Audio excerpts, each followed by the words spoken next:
there were 2 or 3 of us asking for initiation, so we each wrote him a personal letter. And I remember that distinctly too, because in the letter I wrote, a few things, how it was going for me and my commitment to Krishna consciousness. But I remember putting in there that I was becoming very happy following this process. So when I got the letter back from Prabhupada to accept me as a disciple, I really noted how that's what he focused on. That, I'm so glad that you're becoming happy.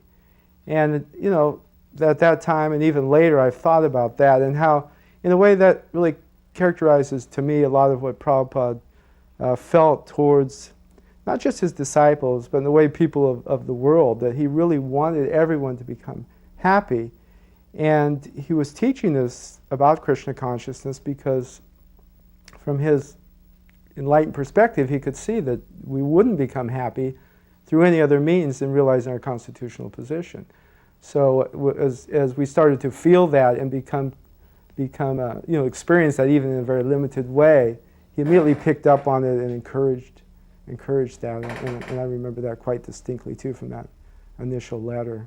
And the first time he actually communicated with me, and said, my dear Bhutatma, which was, I got the name at that time too, of course. He rang the bell, and then he called me in, and I rushed in and said, "Yes, Srila Prabhupada." By the way, that was a new expression at that point, even in '68. Before, it was only Swamiji, only months before. "Yes, Srila Prabhupada." And he looks at me and he goes, "First of all, you have forgotten to pay your obeisances." So I go like this, because I had rushed in, right out of the sleeping bag, hit the floor, and then I hear this chuckling going on. Srila Prabhupada's kind of low chuckle. And he says, that's all right. It's all just for practice." So then he called me over. He said, "Come on, sit down." He said, "Why have you called me here to Santa Fe, and then you tell me to go to Los Angeles?" Now, of course, I had nothing to do with this. I was barely 18, in the movement for 2 months. And Srila Prabhupada's, so I figured out later he just kind of wanted to talk to me, loosen me up a little bit. But at the time I was kind of startled. "So why have you called me here to Santa Fe, and then you tell me to go?" So I said, "Well, Srila Prabhupada, Govinda Dasi," and that's as far as I got. Here I was a brahmachari, and he was going to train me. "Govinda Dasi, never listen to a woman." It's as far as I got. Now, he loved Srila Govinda Dasi. Govinda Dasi would go wherever he went, or he would send her in advance to check things out. He trusted her very much. She and her husband did illustrations for books and so forth. But kind of in a tease, he says, "Never listen to a woman." Then he leans back, looks at me again and said, "So what did she say?" So I said, "Well, Srila Prabhupada, she said that, this is a very elevated place, Santa Fe, New Mexico. It's on the Continental Divide." He looks at me and says, "You're an intelligent boy." I don't know why, just because I mentioned Continental Divide.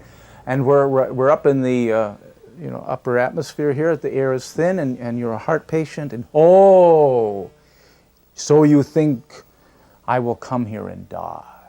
He opens up his eyes really wide. So now I'm really, I don't know what to say, Just says, "Oh, so many people are living here? I cannot come?" So that conversation, then we chanted japa. And actually before he did that, he sang, or kind of recited the samsara prayers. We're just the two of us there. And he sat and he was just, as Srila Prabhupada would often do, rub his knee as he sat. And samsara dava nalalita loka, he just sang it and recited it without kartals or mridanga or anything. And then we chanted japa. I was in Kanpur distributing Back to Godhead magazines. This was 77. So there was Ram Leela festival going on. So the Bullock Cart party wanted to make use of this crowd. So myself and Ravidas from England. So we were going around the Ram Leela grounds and we wanted to take a little rest. So we came under a little building and I saw the signboard there. It had a Bengali signboard and English. There was Mr. Chatterjee and he was the marriage registration officer of the town. So I told Ravidas that, well, this is Bengali here, so let's go and try to give him a magazine. So we went up the staircase, was third floor of that building. Very narrow staircase, and we walk inside this Paka Bengali looking house, old paintings hanging and big bookshelf and easy chair, and Mr. Chatterjee was sitting there. So I went up to him, greeted him, and I gave him one Back to Godhead magazine. So he looked at the Back to Godhead, then he said, that, do you know that when Prabhupada was distributing his Back to Godhead magazines, he stayed in this place? So I said, oh really, that's interesting. So he shows us around the house. So this is where he used to sit, this is where he used to cook, and then there is a line on the top, cloth line. He said, we reserved this line for him. And he said that we never used it. Only his clothes will be drying there. Then we came down, we sat down in his study. So then he brought me this book, Bhagavatam, signed by Prabhupada, the old copy, and some translations underlined about the personal form of the Lord. So then he told that that he was a follower of Arya Samaj. And Arya Samaj people, they don't have deities. And they do some yajnas and they stick to some Rigvedic verses and all. So Prabhupada used to make joke on him. He said that Prabhupada used to say that I know what you Arya Samajis do. When you see a Vishnu temple, you look both sides, and if nobody is looking at you, then you pay obeisances. And then you say, oh, I'm sorry for offending you. And he said, that when he first brought Prabhupada into his quarters, he was telling him that I have been following Arya Samaj, but within home I was still being old Vedic style. I have been worshipping the 5 Murtis, Shiva, Ganesh, like that. Then he said, but I never get any feeling, neither from the Arya Samaj activities nor from this Vedic life. So Prabhupada spoke to him. He said that day Prabhupada spoke to him for over 1 hour on the personal and impersonal features of the Lord. Then later on when Prabhupada came after printing the book, he underlined this translation and gave it to him. Then he said, because you think the Lord is impersonal, this is why you are not getting any experience. And while saying this man was totally moved. Then he said that from that time, after Swami Maharaj left, he didn't come back to Kanpur anymore. Then he said, but then I became a personalist.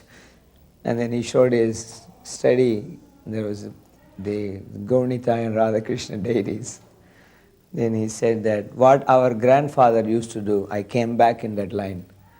Then now I am worshipping Radha and Krishna. Then he said, Prabhupada used to take my daughter on his lap and feed her the tomato rice cooked by him. Then he said that luckily she is here with her children for holidays. And then he called her. And this lady came and she said that, Prabhupada said that you should just take prasad. Don't worry about anything else that your father says. Because she used to get preached that God has no form and don't worship the deity and things like that. So she remembered that just take prasad, you will become okay. Then she said, I was a personalist all the time.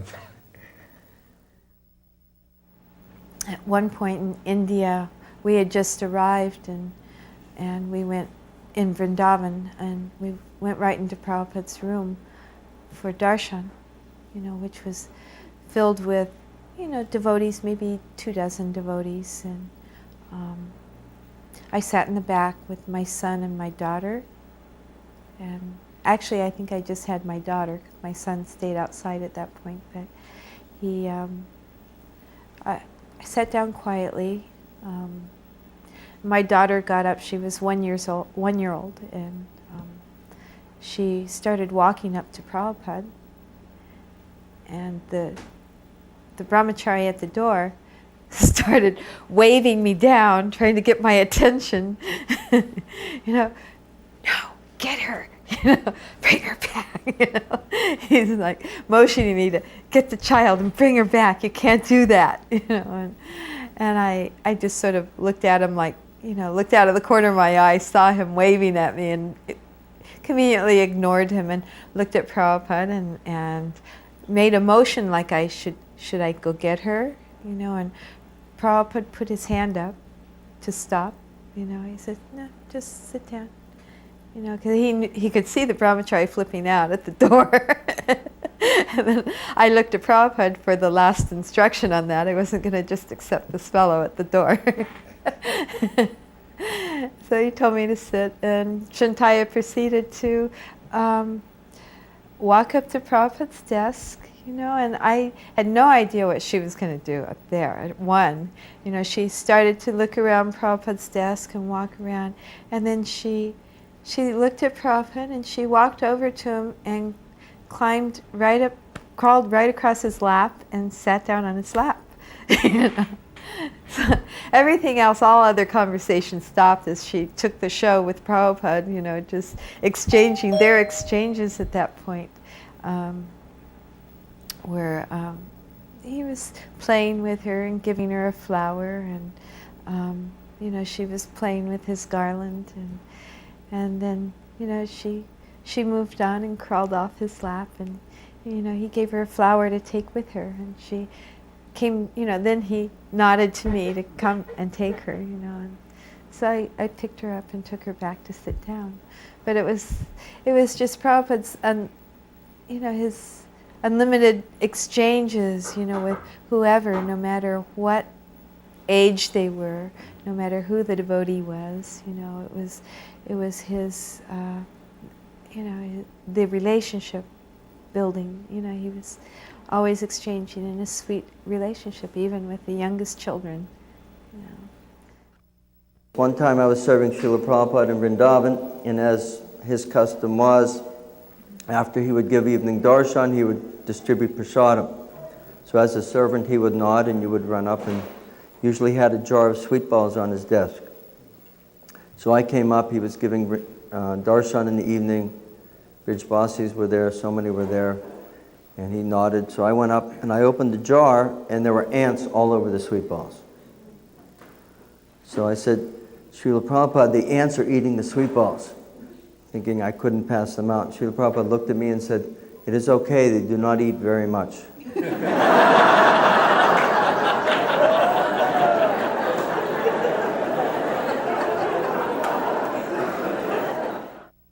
Going back, my parents had come with me, so they walked the path. And then later that evening, there was a darshan, and I was asked to come because I had my parents. And while we sat,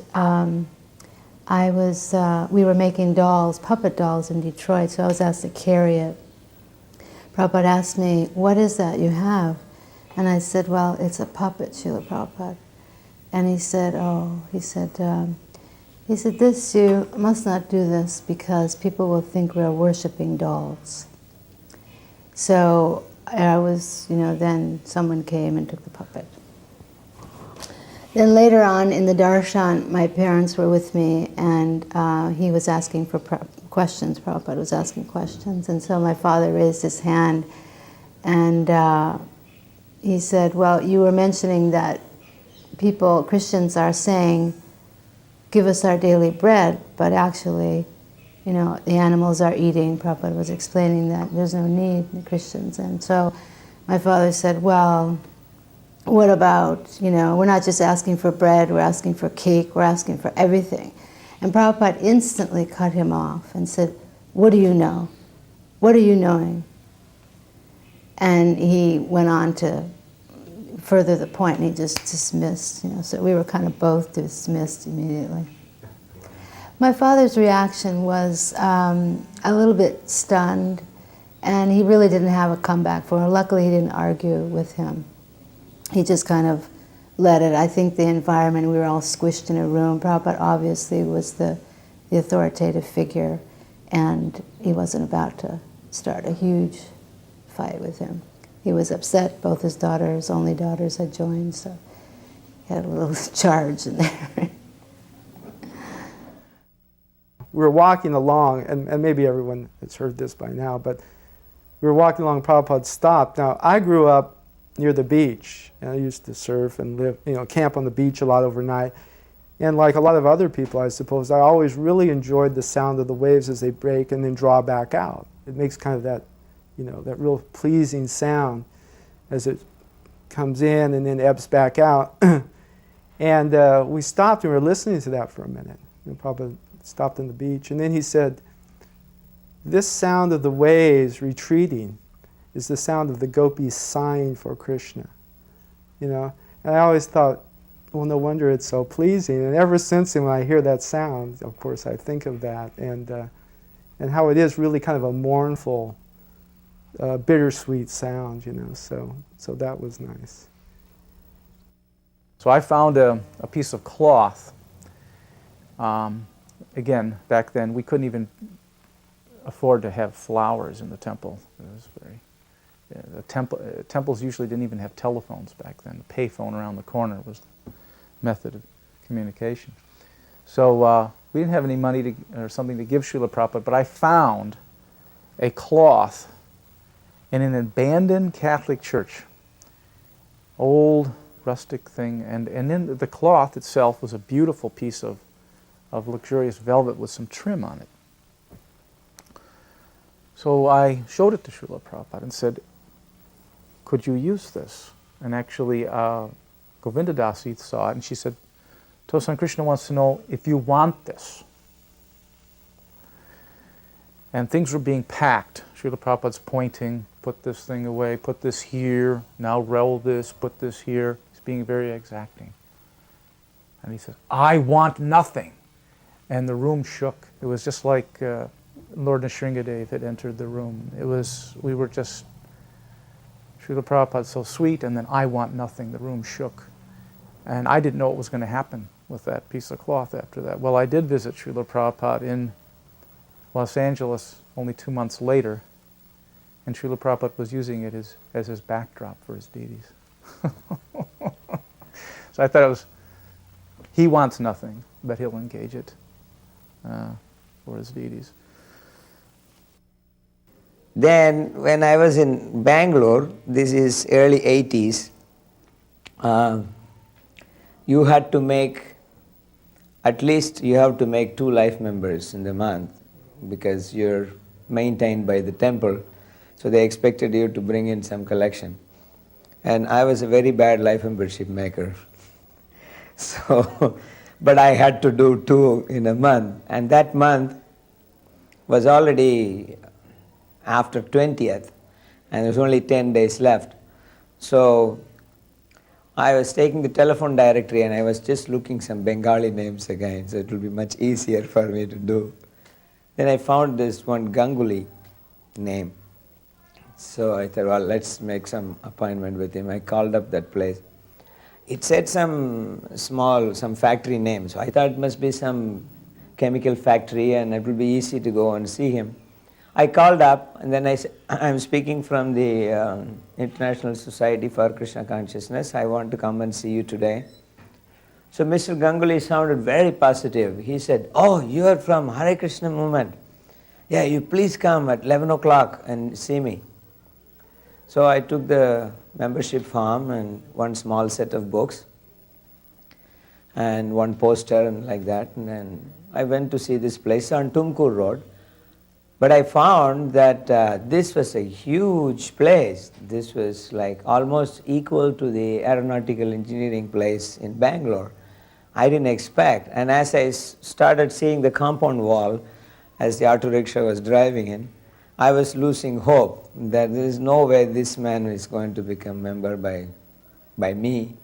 Seems to be a huge place. And then I went one secretary, then another secretary, then another secretary, and it was already my appointment time, and I'm still with secretaries. And he seemed to be the topmost man of the place. So I'm almost losing all the faith. Maybe when I go there, he will say, we already have 10 life memberships in Calcutta, so maybe he will give me, a galta, ask me to go back. So still I thought, well, having come all the way, I should see him. So they brought me finally into this big air-conditioned cabin, and there was a meeting going on, and then he actually closed the meeting. He told everybody, I have to talk to the Hare Krishna now, so you all go. And then they all left. So I came in, I spread the book on his table and put the poster up, and then I can see that I won't have much time with this man, so I wanted to be really short.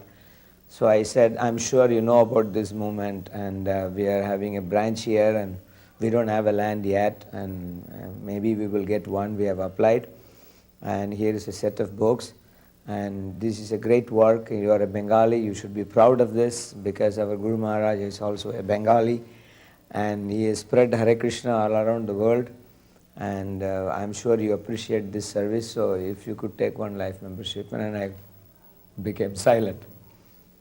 So he opened his drawer and took his checkbook. So then he said, what is the amount? So I said, 2,222. And he said, it's okay. So I give you a donation. You can make one life membership also. And he wrote some 10,000 something and tore the check and gave it to me. So I was very moved. I said, oh, thank you very much. This is a very nice gesture of you. So then he said, sit down. I want to tell you, I didn't do this convinced by your preaching. So I said, oh, well, I didn't think I convinced you either, but anyway, this is very nice contribution. So he said, but listen, sit down. I want to tell you something. He said, my father, Ganguly, he was a classmate of your founder, Acharya. Then he said that every day he came to our house and he played chess with my father before going to the college, for the school, Matilal Free School. So he said Prabhupada will come with in the bike with his little tiffin for the lunch, and they will play chess, Mr. Ganguly and Abai. And if Ganguly gets defeated, then he will have to feed Prabhupada with his lunch. If Prabhupada is defeated, then it's the other way, so he will take. And almost every day, Prabhupada defeated him. And then Ganguly was taking his lunch. This also means that he gave his lunch to him. So it's like you conquer the other person's lunch. That's the stake for the chess play. So he said that this was the childhood times of my father.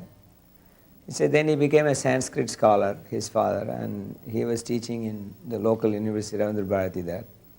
And he used to always speak about, that this founder of Hare Krishna movement, that Maharaj was my classmate, and he was coming every day, and he will tell about it, childhood Leela with him.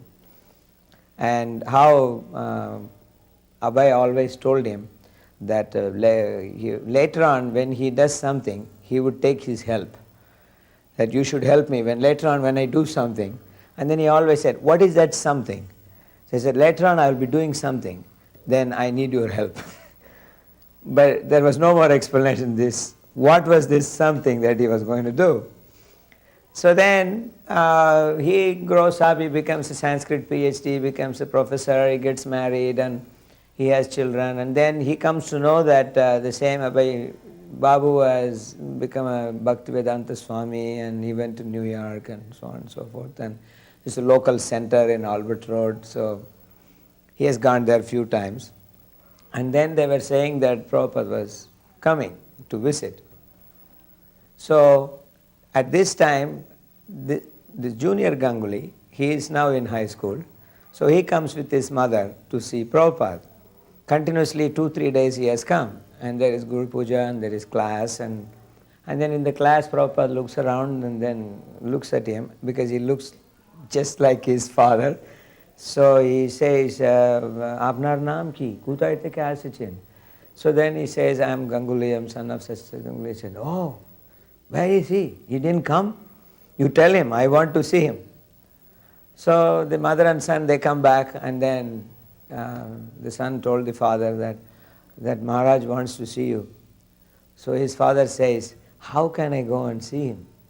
He is the guru of the world, and here I am a Griha Medi and this, that. And so the son says, but he wants to see you. Tomorrow he's going to ask us, why didn't you bring your father? Then he said, well, you tell him that I am sick. So he didn't want to go because he's feeling shy. He's feeling too small and shy. He is, world guru. He's got all foreigners sitting at his feet. And so then they come back, and then before starting the class, Prabhupada looks at him and he said, your father didn't come? Then he says, well, he is feeling sick. Oh, he's sick. Okay, I will come and see him. So then after the class they went back home and they told him that he said he will come. He said, how he will come to our house, like that. Next day morning, Prabhupada goes for morning walk, and instead of going to Victoria, from Park Street, suddenly he turns his route. He turns right, he takes one gully and another gully and another gully, and all the devotees are following him. They think, where is he going? But Prabhupada is seriously chanting and walking, and after going few gullies, he comes to this man's house. He rings the bell. So the son comes down. He is getting ready to go to school, and he comes down with the uniform, and he sees, Prabhupada with all his disciples in front of his house. Already the whole road is gathering because of this thing, and it's a huge crowd in front of his house. And Prabhupada just walks up, and a couple of devotees went in. It's a small staircase, so he goes to the house, and then he knows the whole house, so he goes straight to the bedroom, and there is this man laying down. He's not sick, he's just laying down. He's old. I mean, he's 1 year elder than Prabhupada, so he's quite old. And, family life and conditioned soul, so he's more tired and broken up and like that. So Prabhupada goes and sits next to him, and then he said, and pokes him on his side with his hand like this, like friends do. He said, hey, you didn't come to see me, in Bengali. And then he lifts his eyes and he sees, suddenly he's completely shocked that all the Hare Krishna devotees are in his house. Then he tells his wife, please bring something for him. And then they go on talking, and Prabhupada says that, see, my disciples, they have to learn Sanskrit. So I told you, you should help me. So you should come and teach them Sanskrit. It will be very good. And he said, you can travel around the world with me and you teach them Sanskrit. So why don't you do that? So he says, Swamiji, I am retired and I am very old and I don't have any spiritual energy. No, you have the spark. It is the same spark like in me. It's the same spiritual spark in you. So you should, now he speaks in English so that everybody else understands.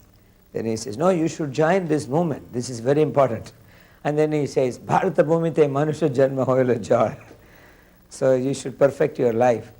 And better late than never. And then he takes little rasgulla and drinks water. And then, like old days, he takes this man's chadar and wipes his hand in it. And then he pats him on his back. Then he said, you should come. I will take you. You should come. And then Prabhupada gets up and then, he tells his followers that I used to sit here and, we come in the morning from here, we took that road to go to the school. And he said he was a very intelligent student. He used to score more than me and all that. And then they come down. And Prabhupada continues to go to Victoria Memorial, and then he came back. And that afternoon around 3 o'clock, Junior Ganguly said that around 3 o'clock when he came back from the school, the father asked for some water. Then he just leaned back and then he said that Bhaktivedanta Swami will take me. And he closed his eyes. That was it. It's amazing. That day was his departure. Or maybe by seeing Prabhupada, he got so excited. When you become so happy also, your heart stops.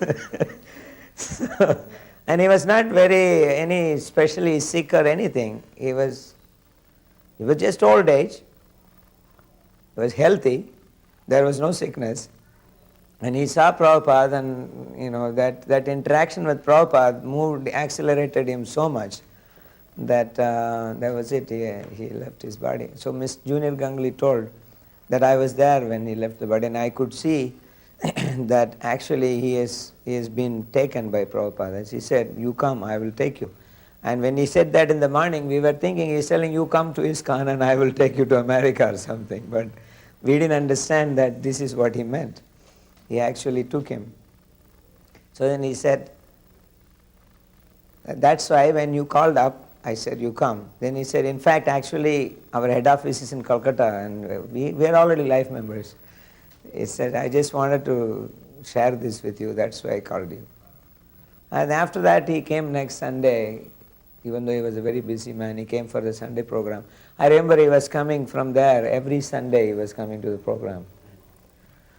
And so this, something that Prabhupada told him before, that I will do something and I want your help. And Prabhupada actually offered him, "Yes, you should come and do the Sanskrit teaching." And because he was not ready to do that, he was mentally so tired, so Prabhupada took him to the spiritual world. Prabhupada, he would always have he would make comments about my son, because my son at 2 years old started wearing glasses. He had poor eyesight, and Prabhupada would always comment, his glasses are bigger than his head. And, he would say things, if Upendra mentioned, that Somya was being, Prabhupada would inquire about Somya, and Upendra would say, "Oh, he's well, Prabhupada, sometimes he's naughty, and, this or that." Prabhupada would say, "Well, naughty means intelligent, And he said he should learn Sanskrit from Pradyumna. Another time in Vrindavan, I was serving Srila Prabhupada on a few occasions when he was sickly. And I remember one time in the evening, we would, of course, set up his mosquito net, and he was not feeling well at all. I think that was the first time we had 24-hour kirtan in our movement at that time. So I would massage him in the evenings sometimes with Vicks Vapor Rub, actually. Prabhupada liked when I rubbed that on. So in Vrindavan, we're not supposed to step on even an ant in Vrindavan. You have to be very careful of the living entities there. They are not ordinary. So I'm sitting on Srila Prabhupada's bed inside the mosquito net, but somehow or another, one mosquito got inside the net. So I immediately saw it fly by, and I grabbed for it. And Prabhupada said, "No." So I kept massaging. Then the mosquito landed on Srila Prabhupada, and I flicked it away. Srila Prabhupada turned to me and said, "Now catch it, he is attacking."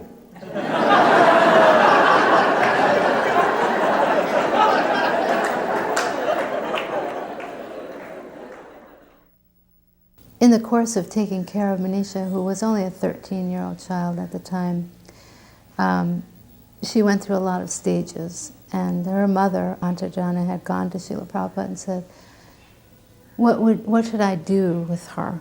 What's the best thing? And he said, "You should simply keep her comfortable."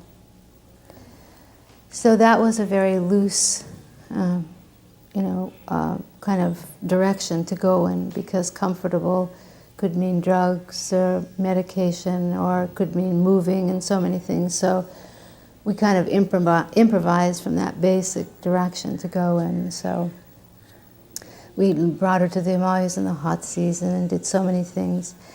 And the mother's becoming anxious, and she was near dying, and so she really wanted to see Prabhupada to ask, and she was so distraught. So it was just before the evening artik, and Prabhupada was getting ready to go with Harisari, was his servant at the time. So we were able to go in, and there was myself and Antardana, the mother, and the girl, Manisha. So we went in the darshan room, and the mother said, Prabhupada, you know, she said, I don't know what to do, you know, she's dying. And Prabhupada's eyes got, you know, huge and said, we are all dying. For you, tomorrow, for me, next week, we're all dying. And the way that he said it was like, where have you been? What have I been saying? What have I been preaching? Why did I come here? I came here to show you that we're dying and it's just a matter of time and you should chant Hare Krishna. And he was becoming like really kind of almost outraged that this would be a surprise, that, you know, you're now dying. And we were kind of thinking maybe we'd get some empathy of a different sort, some sympathy like, oh, I'm so sorry, but there was nothing. He cut to the chase immediately. There wasn't any type of soft pedaling, nothing like that, just right to it. And it really kind of threw us all back. And so Manisha was having a really hard time chanting, as you would. You know, she's 13, she's a bag of bones, and she didn't want to chant 16 rounds every day. So she asked Srila Prabhupada, you know, what should I do? You know, what'll happen to me if I don't chant 16 rounds? And he said, yeah, you'll be born, you know, in an aristocratic family or educated and wealthy. You know. But he said, chant Hare Krishna. Simply chant Hare Krishna. We were walking, this was in Cheviot Hills, because either he would go to Venice Beach or Cheviot Hills most frequently. So we were in Cheviot Hills, and this was the time frame where Bali Mardan was involved with that Japanese woman. It turned out to be a big sham, but at the time everyone thought she was heir to Toyota fortune and so forth. So he was dressed in his kind of John Lennon outfit, you know, all white with the gold chains and everything. And he was always very much a gentleman, as my experience, Bali Mardan. So we were walking, and there was about 6 of us, and Karandar and Bali Mardan and I had kind of lagged behind towards the end of the walk, because I was asking, I mentioned this to Karandar, and now I was bringing up to Bali Mardan of whether he could loan some money to San Francisco Temple, because we wanted to buy this property in Hayward. And we were going to kind of expand the temple in that direction where householders could live. They had some duplexes. So I was running that by him. And I remember during the conversation kind of thinking, well, you know, this is kind of a big deal. Maybe we'll get this money and so forth and so on. And during it, we'd kind of drop back and we were having a little private discussion. And Prabhupada was walking ahead, and it was towards the end of the walk, so we were still talking. We got into the car, and Prabhupada was almost to the car. And he stopped and turned around and looked at us, because he was with the other devotees and even saying some things to them. And he turned and looked at us, and I remember it hit me, because the look he gave was not at all pleased. You know, it was like, I mean, Prabhupada's looks could be very complex. There was a lot going on there. But I don't know, the best way maybe I could describe it, how I felt, was kind of like, you know, there you are, playing with the broken glass. You know, you think that you're making some plan to expand the movement, and here is Krishna's pure devotee, and you've like, you know, separated yourself, and you're in this, you know, mental state. And of course then it turned out that there wasn't even any money there. You know, it even exacerbated the foolishness of it. But I still remember that look very clearly, and it was like, gee, Christmas, what am I thinking, you know? I'm back here, we could talk about this anytime. These precious moments with Prabhupada, I'm letting my little sense of self-importance run away from me.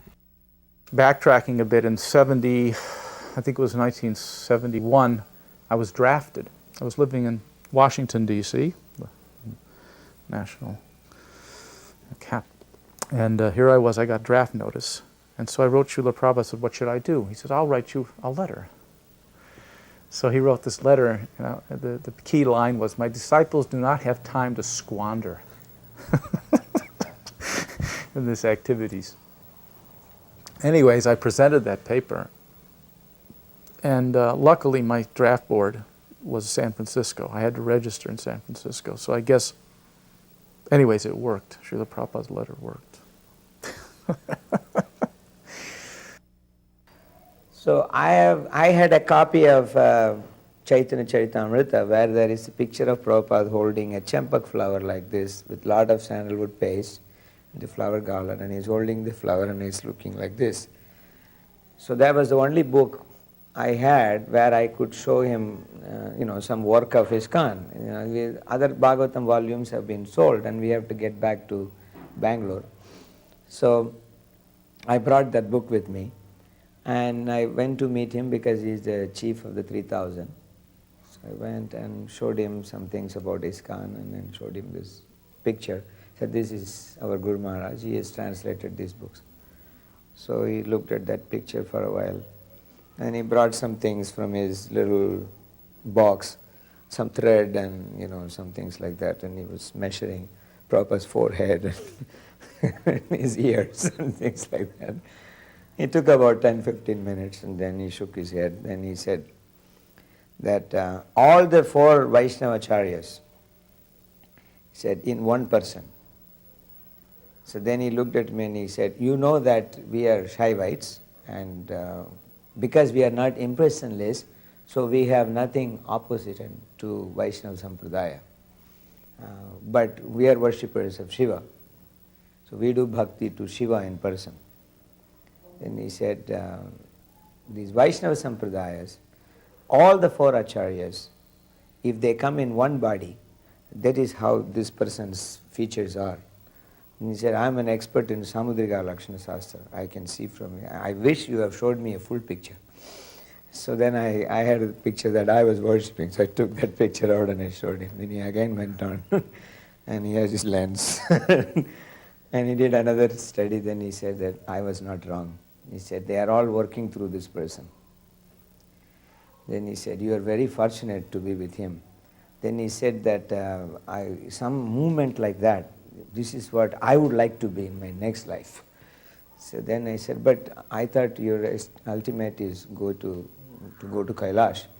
Then he said, yes, if I go there and Kailash exists for a long time, so I can always tell Lord Shiva that I want to join some movement like this and I want to spread dharma everywhere. Then he was very happy and he said that you please give this book to me. I want to keep this because this has given me the highest experience of studying a person's feature. So I want to keep this book with me. So I gave it to him as complimentary copy. Prabhupada had been just, how he would sometimes speak on kind of things dealing with how the way people are in the world, the way the world works and so forth, from a Krishna conscious perspective. So he was doing that, and somehow I was giving very good responses to those observations. Like he would say something, and then I would come up with an observation that he liked. I mean, it was apparently he liked it. He would smile. Like for example, he had these little glass for eyeglasses, little tissues that you clean with. He pulled one out, and he was saying something like, "These things they cost them nothing to manufacture, and they sell them for 3 rupees or something." And I would said something to the effect like, "Yes, bro, that's the profit motive of the karmis."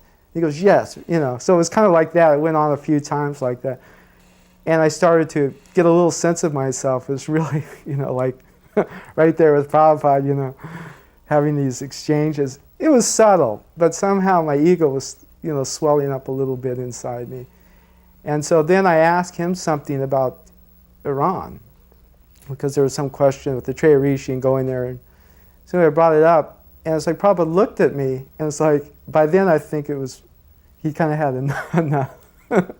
He looked at me, it was like, he just kind of looked away, And to this day, I don't know what was going on, whether he was just thinking of something else.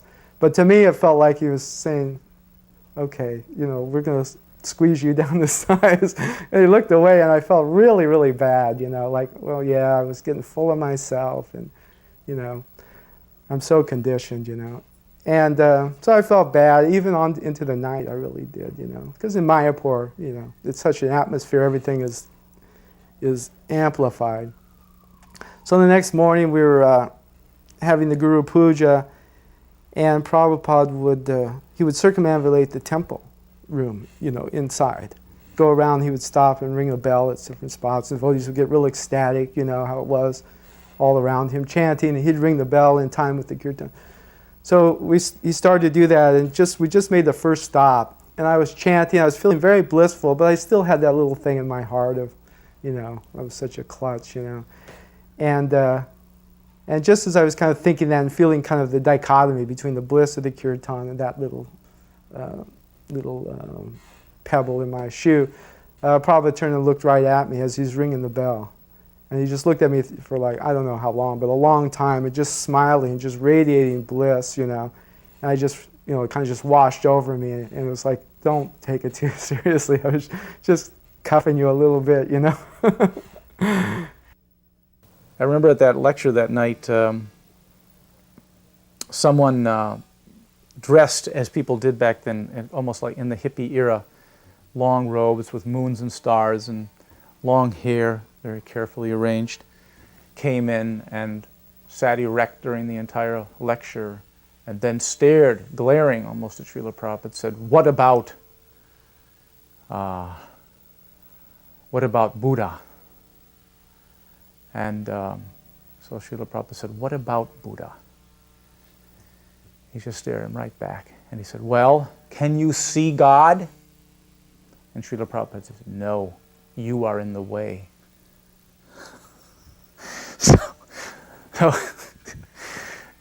The funny thing is that whoever it was smiled after that and was not in the least bit annoyed and stayed around afterwards. When we were living here in Los Angeles, and Upendra was serving Prabhupada, he was cooking for him daily, and was going to leave and go off traveling with him to be a servant. Upendra was in his room one day, and Prabhupada took a $20 bill and handed it to Upendra. He said, this is for your children. And Upendra right away, responded, oh, Prabhupada, we can't take this from you. You're our spiritual master. We should be giving to you. And Prabhupada said, no, this is for your children. I'm not their spiritual master. They will have to take their own. So it was right away. Upendra brought the $20 bill home, and it was, we just knew right away at that point, Prabhupada was telling us he wasn't going to be on the planet for our children to take initiation from.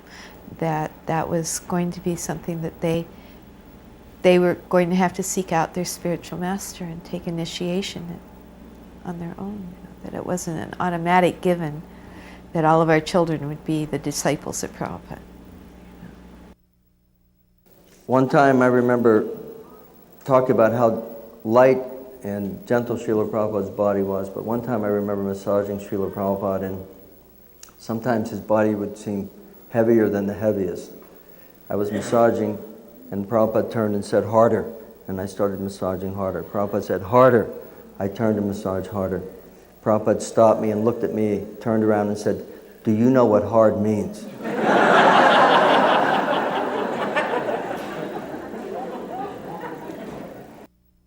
Later on, I worked with the famous road show with the Radha Damodar. And we got to marketing the road show. This was in '72. It was a little bit, we were on thin ice, we thought at the time, with the music. Srila Prabhupada listened to the music. He liked it. He actually later on went to a large performance we had in Pittsburgh, and he liked it. Gave a lecture there. But early on, I was asked to show Srila Prabhupada the advertising material we had.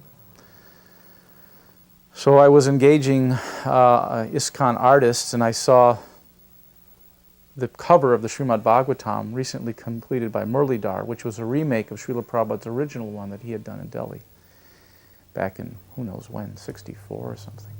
The ones that Srila Prabhupada brought. So it was a remake. And so this poster was largely utilizing that art. And I said, so Srila Prabhupada, this actually was your idea, pointing to the fact that Srila Prabhupada had designed the cover of the Srimad Bhagavatam. And he looked at me like, nice try.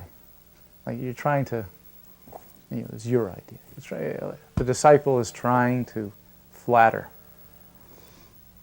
And he just looked at me like pitiful. And he says, what my idea? It is all in Shastra. So Srila Prabhupada would never go for that. We were in the room, I was there with, I forget who else was there. It was just maybe another person with me. I know there's one other person. And then Krishna Das came in with his wife. And I don't really know what reminded me of this, but he came in with his wife, and he'd been in Sweden trying to open the temple. And he had a wife and a little son. And so they came in and they were telling Prabhupada, basically explaining. We'd been in there talking to Prabhupada, and then he came in, he'd just come in and arrived. He was basically explaining to Prabhupada why he hadn't been able to stay in Sweden. And I was in there was another brahmachari with me, and we kind of looked at each other because his wife had come in wearing a sweater that was a rather tight-fitting sweater. You know, for us, it's like, really, it seemed, that's not really appropriate. You're coming for the guru, you know. You should wear a sari and so forth, dress modestly, you know. And so, you know, it just seemed a little... And then Krishnadas was kind of making these... Prabhupada was pushing him a little bit. But, you know, he was kind of making what seemed to us kind of excuses, right? And so after he gave his spiel, Prabhupada was listening and so forth. And he was all done. And I didn't know, I have any idea how Prabhupada would respond, of course. You never do. And Prabhupada looked at him kind of, you know, thoughtfully and said, he simply said, his name was Krishna Das, as I said, he goes, you are not Krishna Das, you are Maya Das, you know. And it was like, whew, you know. And it kind of fit. There was his wife, you know, and Prabhupada said, he goes, when I came to your country, he goes, there was no question of peaceful retreat. He goes, it was victory or death. You know, really like hammering him, you know. We're like, wow. And, you know, Krishna Das is kind of like, you know, kind of see him getting smaller, you know. Honey, I Shrunk the Kid, you know, he's getting smaller. And then Prabhupada kind of lightened up, and you know, at the end he said, can I have my son touch your feet? Prabhupada said, yes, sure. So he did that, and he left the room. But it was, you know, obviously a lesson to us that Prabhupada was not that pleased when we rationalized things, you know. It would have been better just to say, I really couldn't cut it, you know, and so forth. At the same time when he was serving Prabhupada, he was outside Prabhupada's door. He was waiting to hear if the bell was going to ring for him. And he was talking to other devotees out there. And Prabhupada rang the bell, called him in. He says, who are you talking to? He says, I'm talking to the devotees the devotees, Prabhupada. He says, what are you talking about? He says, oh, just talking about the other things, other devotees. And he says, that is gossip. He said, gossip will destroy this movement. Another time I remember, same thing happened with a dance expert in Madras. And that time we had this Fairchild movie thing, and it showed Prabhupada speaking. So we used to turn that thing around and throw it on the wall. And there's a lot of dance students there, and his name is Dhananjay. He's a very good dancer himself, his wife also. So he looked at it and then he said, can you replay this for me? So I was replaying, and again he wanted it to be replayed. And then he was explaining Prabhupada's class in terms of Bharatanatyam to his students. And it was a very intense class. Prabhupada was speaking about how the power of devotion and the chanting of the holy name, if somebody is chanting the name, he has already performed all the sacrifices and tapas, everything in his previous life. And Prabhupada was very intense speaking in that. His face was changing, his moods were changing like every 2 minutes. And he was sometimes like very jubilant, and sometimes like frustrated that people are not taking to it. And it was like a dance program. Except that he was not moving his limbs, and he was making mudras while he was speaking, hand like this, So he would stop and then he would say, see, and then he was quoting from the Nritya Shastra of Bharat and saying that these are the different ecstasies that we are learning in theory. And you see, and he said that in 28 minutes, he said this gentleman went through all that. And then we played it again and he went again explaining that. I took notes of that. And later when I compared with Nectar of Devotion, it was like, 3-4 subheadings of the Nectar of Devotion, all experienced by Prabhupada in explaining philosophy of just chanting the holy name. It was not Rasa Leela, or it was not intimate pastime, or it was nothing of that sort. It was simply about how one should take to the chanting of the holy name and what happens when one takes the chanting of the holy name. And it looked like preliminary preaching, but in explaining that, Prabhupada's body went through the whole ecstasy of that. So he was saying that, then when he finished that, I said, there is a famous verse in the Brahma Samhita that every word is a song and then every movement is a dance. And this man took it so serious that in his concerts, he has that verse sung in the first. When he starts the invocation, he has that Kathaganam Gamanam Natyam verse first. And then with that, he starts the invocation. So this is how, like these are areas where people are inspired, from an Arya Samaji to a Gaudiya Maharaj. And we know how he has inspired the movement, but this is how he has inspired others. The Rath Yatra in 76 was the first Rath Yatra in New York. There had been many attempts to have small ones in Central Park without permits, but it's a very, very difficult city to get a permit in. And there had been a mayor's edict in 1962 saying no new parades on Fifth Avenue. And yet somehow or other, now with the advent of our new temple, the 55th Street Temple, and the moving of Radha Govinda into Manhattan, which was what Srila Prabhupada had wanted, there was to be a Rath Yatra. Iskcon was to be 10 years old now, 1976. So for the birthday celebration, there was to be a Rath Yatra on Fifth Avenue. Well, how to do that? No, it's illegal. So Srila Prabhupada even called from India to find out if we had gotten the permit on the telephone, which was very rare in those days for Srila Prabhupada, because even get a phone call from India was difficult. There was no good phones. And he specifically asked, and the police department had initially said yes, and then it said no, and I was in charge of getting this permit.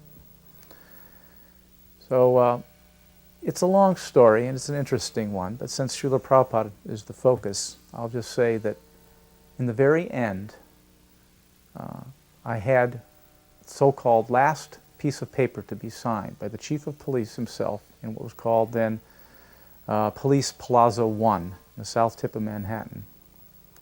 And they said, we're just going to run it down, and he's going to sign it, it's going to be over. And I said, no, I'm going to run it down. So they said, all right, if you want, you can go. I said, I will, thank you. Because Srila Prabhupada had called on the phone. I get down, take the subway down to that particular building, go through all kinds of heavy security, get up to the right floor, and find his secretary. And she looks at the paper and says, he's never going to sign this. She quotes, there's a mayor's edict, no new parades on Fifth Avenue. I ignored her. I hopped over the turnstile, which was some kind of a minimal barricade, went right into the guy's office. It was like out of a movie, a big fat guy, been in the force for 1,000,000 years.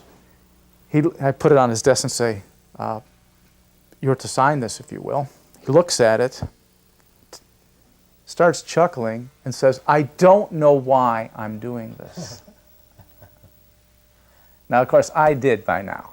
Srila Prabhupada wanted it. Srila Prabhupada wanted it, and Krishna in his heart. And he seriously looks right at me and says, I don't know why I'm doing this. And he signed it.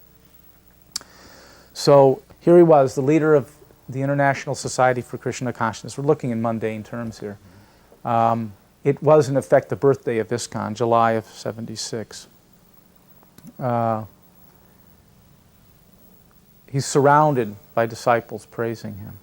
And what does he do? He turns to Tamal Krishna Maharaj, who was then GBC president of the New York Temple, and he said, "Who did it?" He doesn't say, "I did it." Because all of Iskcon, of course, was operating off of his energy very clearly. Or, yes, it's all glorious. He turns to him and says, "Who did it?" He knows things happen, as he says in the very introduction of the Srimad Bhagavatam, that everything comes down to people, the persons.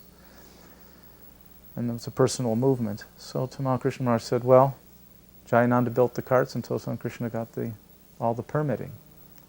And so Srila Prabhupada, right then and there, wrote me a thank you letter. So it's interesting. It's a note. Some other times we met with Prabhupada in his room in LA. I remember one occasion we were traveling sankirtan down there, and this was very early, may have been the first traveling sankirtan party, certainly among the first. And we just started selling big books in San Francisco. It kind of caught on, and people were going out and so forth. So we were down there, but it was very new. And as I mentioned, Buddhimanta, Yogesh Chandra, Keshav, and I were on this party, and we were getting some criticism because we weren't really at the temple, eating temple prasadam and so forth. But to us, that was kind of part of the whole spirit of it. You're out there on the front lines, and I don't know what we would eat, like, sour cream and dates or something, a lot of that kind of food. But a lot of days we wouldn't get temple prasadam, and so forth. And you figure out, ways to offer foods and so forth in that situation. But we were getting criticized from some quarters. So we went to Prabhupada and, just kind of said, we think we're doing the right thing, but some people say, no, we need to be eating temple prasadam. It's not good for our spiritual life. I remember Prabhupada looked at us and he leaned forward and he took his hands like he was playing kartals, like doing sankirtan. He goes, "You just go out and sell my books," like that. He goes, "You can eat anything." Like that, real forcefully, And we were like, of course, totally vindicated. And it's like, yeah, okay, we do understand what he wants. Out there selling his books is the right kind of smash the critics, once and for all. I was always humbled by Prabhupada in some way. Likewise, Prabhupada was always instructing him in a very gentle and loving, fatherly way. That because Upendra was always free and ready to come and serve Prabhupada and travel with him. By the time I had children, Prabhupada, would question him on occasion, well, what about your wife and children? How will they be who will take care of them? And of course, Upendra was leaving and we were on welfare, and it was that sort of situation. Prabhupada, Upendra would try to explain to Prabhupada how, and he says, "You're foolish." He would tell him, he says, "You're foolish. You must take care of your wife and children." In Allahabad, when Prabhupada was there in the Kumbh Mela, one Ramanandi, a Brahmin, came to see him.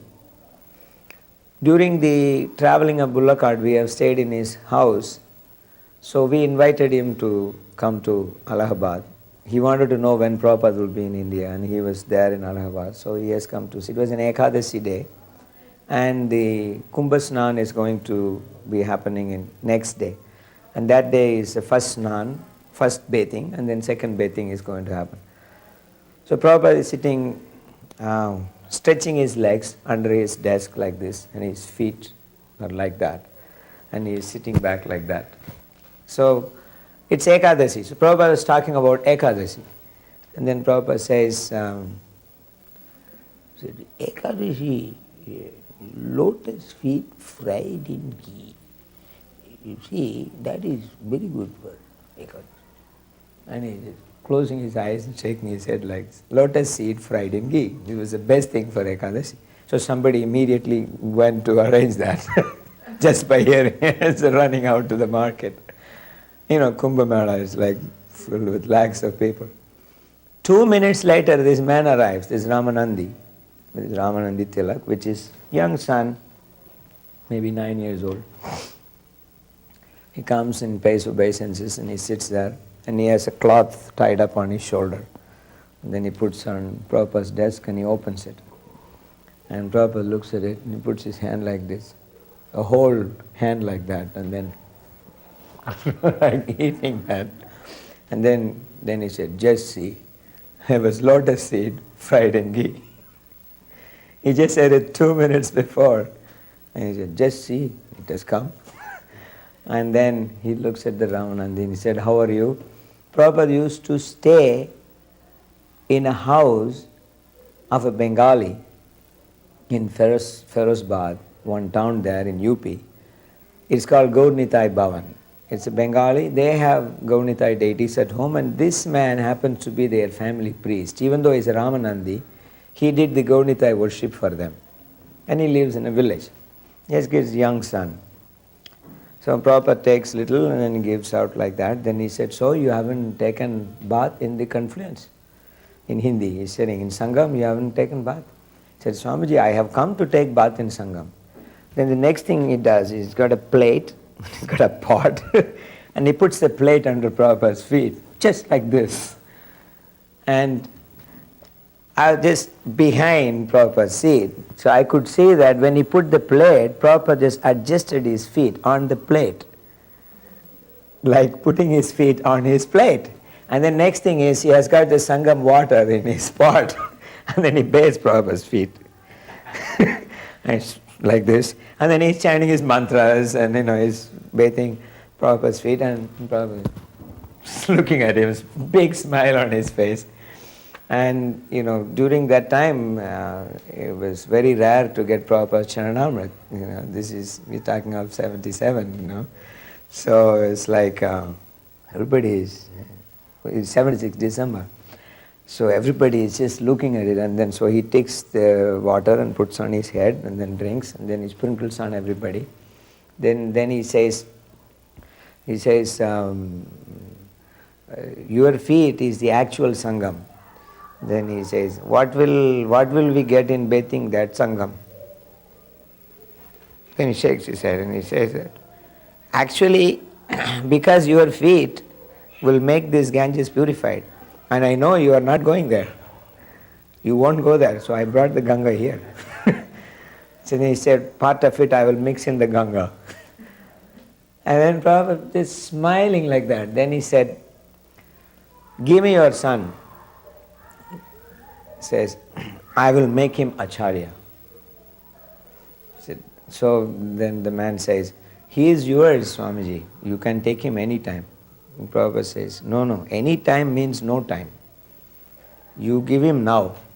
I will make him Acharya. So then he says, Swamiji, he is just learning grammar now in Sanskrit. So to study the Bhashyas, the commentaries, he must know some grammar. Once his Vyakaran is over, then I will hand him over to you. He is yours. And Prabhupada is insisting. He says, no, what grammar? You don't need grammar. You give him to me. I will make him Acharya. Now this was the fourth time Prabhupada was saying him. Then this man said, Swamiji, I am not saying no. Everything mine is yours. He said, but he is too small. He will be only a trouble for you. So just few more years, I will hand him over to you. And Prabhupada said, okay, theek hai. Then he extended his hand like this and rubbed this boy's head like that. And then there were other visitors, the All India Radio was coming, so, this man left. And then so many years passed by, and I'm taking Gurukul boys to Allahabad, Ardha Kumbh Mela, for them to see the different groups and akhadas and learn something, laboratory work. So I have about 10 Gurukul boys with me, and I have heard during that time that the Ramananda Sampradaya, after so many years, they were broken into lot of sects. And especially the sadhu sect of their group was not interacting with the other groups. But that year I heard that they have elected one leader for their sampradaya, for the whole sampradaya, which was like, difficult to believe. They will never come together. They were all fighting.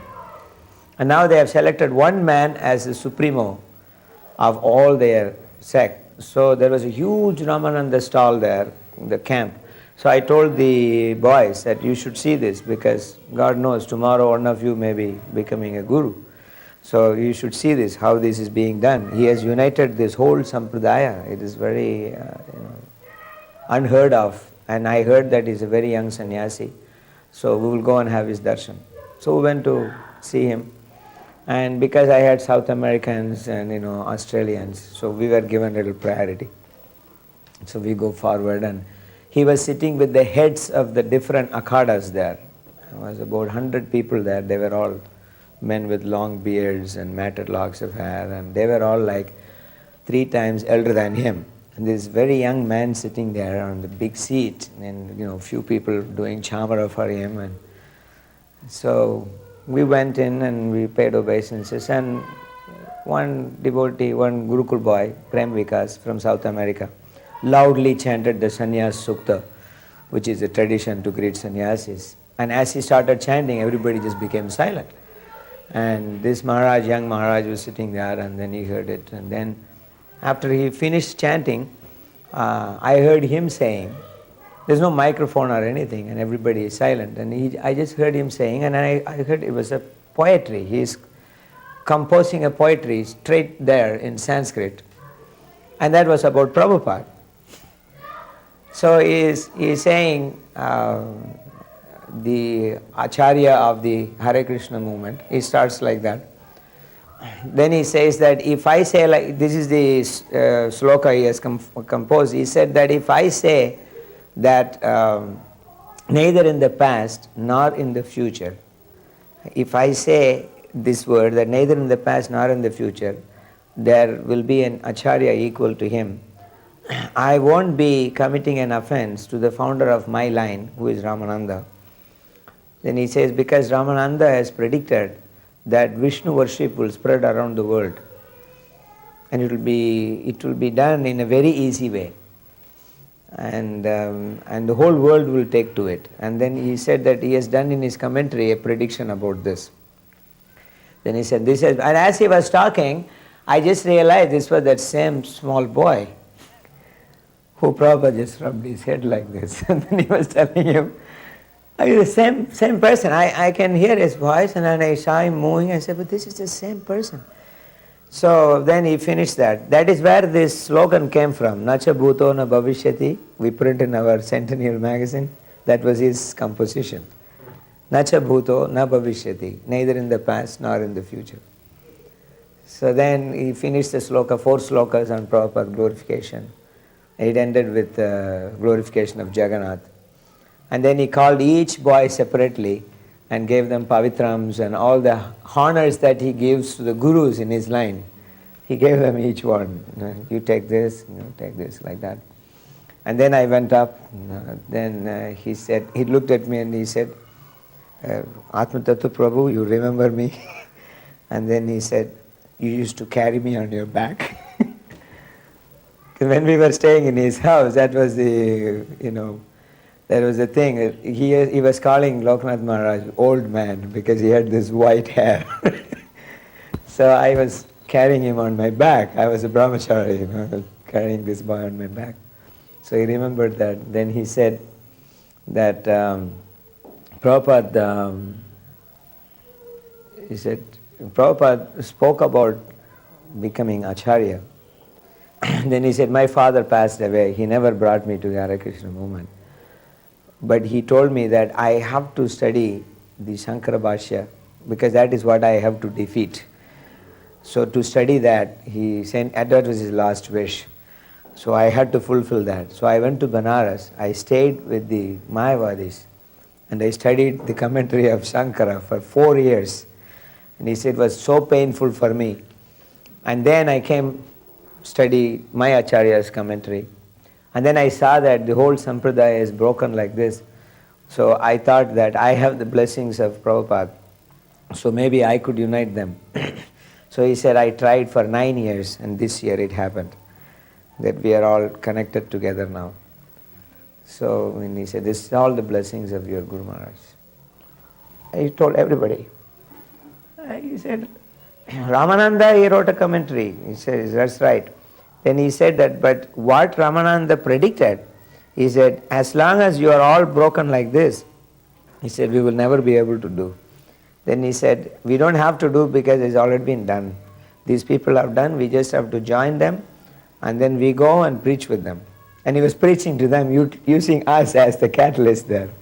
He said, look at this movement they are spreading around the world. And it was great to hear from him. The other program that we had was really different in tone. I had made friends with one of the professors at Berkeley. He was in the religious studies department, a fellow named Mark Juergensmeyer, who now is at Santa Barbara. Actually, I've seen him interviewed on CNN a few times about Islam and so forth. He's become a noted religious scholar. At that time, he was a younger professor, but he became quite friendly, and we had some discussions. I said, well, Prabhupada is, ask him to come up, and what do you think about having a program with some of the faculty? And he was very agreeable to that. He was, enthusiastic to do it. And one of the people he invited was Dr. Stahl, who there had been that brochure of exchanges, remember, between Prabhupada and Dr. Stahl discussing the Vedas and kind of the meaning of the Vedas. It was a scholarly exchange. And Dr. Stahl had a little different view than Prabhupada. And it was printed as a brochure, and we used to pass it out kind of to validate the scholarly nature of our movement. And so Dr. Stahl was a bit of a well-known quantity in our movement. So yeah, that was good. He was coming. So we prepared a room, and there was going to be, and it ended up, there was about 40 or 50.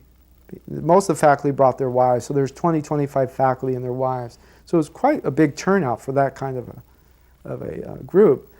But they were very interested to meet Prabhupada. And of course, it created a little buzz because of the background, the history, and so forth. So we set up a room, and we had, there was a table, so we brought a Vyasasan and put it on top of the table, which I think to them when they came in seemed a little pretentious. Here's this colorful, big chair with peacocks on it that, the base of it is about head height for them, And the Americans were all very egalitarian. Everyone puts their pants on one leg at a time and so forth. So I could sense there was a little, not really, scorn, but a little bit of maybe a little questioning, of the appropriateness of it, perhaps. I sensed that a little bit. I hadn't thought about it before. So anyhow, that's there. And we had a few seats on the side. Pradyumna and Swarup Damodar and myself were there. I don't know if there were any others or not. But Prabhupada arrived, and I'd been there kind of fixing things, and then Prabhupada arrived, and everyone was seated by then. It was due to start at, say, 7, and then, so I went out to see if Prabhupada was there, and they were on time, so we started walking up, and I remember it was Berkeley has a lot of older kind of wooden buildings, and as we walk up, I was like, well, Prabhupada, it's kind of an old building, but, and he's like, we don't care, old or new, the building doesn't matter, right, So we walk up, and the entrance to the room was such that you entered from the back, or so to speak, to the backs of the people. They were facing the other way, and the entrance was the back. So as we opened the door, and Prabhupada walked in, I held the door, and he walked in, but I could see everyone's expressions. They turned around. And the minute they saw him, like I said, there was kind of a little bit of an edge, very subtle to the atmosphere. The minute they turned around and saw Prabhupada, he was, in his saffron, and he was smiling, and just such a transcendent figure. You could just see everyone melted right from the get-go. It was like, all their senses of any pretension or pomposity or anything was eliminated, and they just felt, well, here's a real saint. They could sense it. And Prabhupada smiled, and he walked up, and he got up there very naturally, like, yes, this is, I do belong here, I'm representing Vyas. And he spoke to them about Vedic culture and Brahminical culture and things, not really about Radha Krishna, but more about Brahminical culture and so forth. And I remember after the talk, as I said, the three of us were kind of sitting to the side here. And so one of the professors asked, he said, you're interested in making people Brahmins and bringing this to the West, that we need Brahmins. He said, what about your followers here? Are they Brahmins? I was thinking, I was wondering what's Prabhupada going to say, because really we're not, And but Prabhupada handled it so adeptly. He said, they are trying to become Brahmins. But his tone was such, it wasn't like they're just struggling vainly, but really, they're going to be successful. But now they're on the path. It was very nicely handled and disarmed the whole thing, and kind of gave us the appropriate status. That we were sincere and we were following the correct process. But yet, we were still conditioned in such a way that we're in the modes of, at least for me, certainly in the modes of passion and ignorance still, predominantly. And he had a little exchange with Dr. Stahl when he got up there. He looked around and he's glad. I think he was pleased by the turnout. Actually, he said, "Oh, I see Dr. Stahl is here." And he said something. I see the illustrious Dr. Stahl, or gave him flattered him a little bit, and that really made him very happy, of course, because every time I saw Prabhupada interact with anyone, the one common theme was Prabhupada was always completely in command. And not by dint of assertiveness, but just by dint of everyone knew here was whatever level they understood it, they knew here's a bona fide representative of God. And there was never the trace of lack of confidence, never any hubris or pride, but just that overwhelming sense of self-confidence that comes when you're actually self-realized. And everyone there sensed that as well. So he was, they were very flattered that he would acknowledge their scholarship and so forth. And then I remember we left the meeting, and Prabhupada said to me, he said, this was a very important meeting, to meet with these scholars like this, to establish the credibility of our movement. So that was nice, because it did go very, very well. And even one person came up to me, I don't know, it wasn't Stahl or Juergensmeyer, but one came up after and he said, I was a little skeptical in the beginning. It kind of confirmed my take on things. He said, I was a little skeptical in the beginning. He says, but once when I heard him speak, he goes, I thought, well, maybe this will be some kind of elderly Bengali Brahmin who's, a little bit caste conscious. He goes, after I heard him speak, I really understood this person is something very special. So that really kind of confirmed what I had perceived happening there in that room. What I always remember most about Srila Prabhupada was that he was very youthful all the time. I remember in taking walks with him, it was hard to keep up with him. I remember in Los Angeles, I think we were delivering tapes of the roadshow to Srila Prabhupada, and so that he could give us his comments on them, the music, later on, Mangalananda and so forth. And there was 5 or 6 of us on this walk, and we were puffing and couldn't keep up with Srila Prabhupada. So amidst all of his worldwide, his concerns, headaches, so to speak, his age and all his responsibilities, he remained a Vaikuntha man. He was always above it. In one sense, he seemed to be right in there, dealing with all the details. But it was always quite apparent that he was with Krishna. And he was a transcendental man, a Vaikuntha man, as he described his own Guru Maharaj. There were times when he chastised us as devotees because someone had fallen away, had fallen down into a relationship with someone, and the devotees were so much shunning the person that they were humiliated to the point they couldn't come back to the temple, or just advised that they could not come to the temple because of their fall down. And Prabhupada was so disturbed by it. He would write to us and say, now you have driven him away. You have humiliated him so much that he won't be able to come and do service and continue his service. So it's, Prabhupada was so loving and so accepting of anything that anyone could offer on any level. That no one would have been a devotee had Prabhupada been so strict with everyone else. He was strict with himself, but very accommodating with anyone who was inclined to offer any loving service to him or to Krishna. So that was, those are Prabhupada's most magnanimous qualities in my eyes. That's really how this movement began, and that's how this movement's going to continue. If we can, take those, imbibe those qualities of Prabhupada's and carry on. That we have to have that loving compassion for one another. Be strict with ourselves, yes, but have loving compassion for one another. That we need each other to be able to go back to Godhead. We need the support of each other.